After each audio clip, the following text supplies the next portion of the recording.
I'd like to take a few minutes to talk about why we're using PowerPoint 2016, which is part of Office 2016 from Microsoft, in this course, CUIN 7389 Digital Media. Over the years, students in courses at the University of Houston have been using many different versions of Microsoft Office and PowerPoint. And some of you who are old enough and have been using computers long enough may recognize this version of Microsoft PowerPoint from 2003 for Windows, and most people at that time were using the Windows XP operating system to run this program.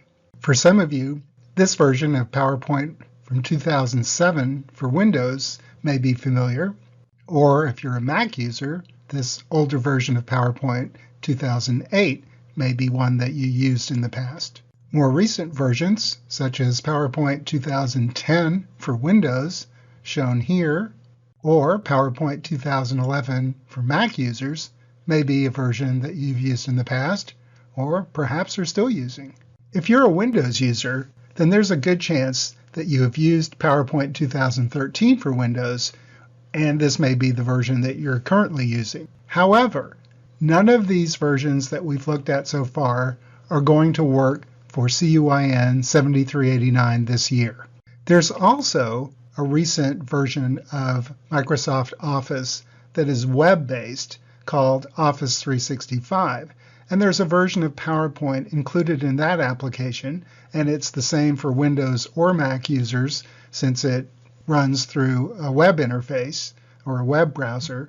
But unfortunately, this version, like the previous versions that we've looked at of PowerPoint, are not going to work for CUIN 7389 this year.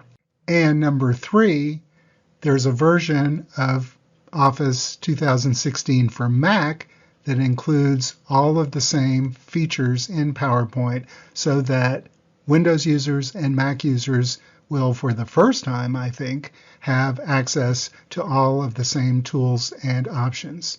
And number 3, there's a version of Office 2016 for Mac that includes all of the same features in PowerPoint so that Windows users and Mac users will, for the first time, I think, have access to all of the same tools and options.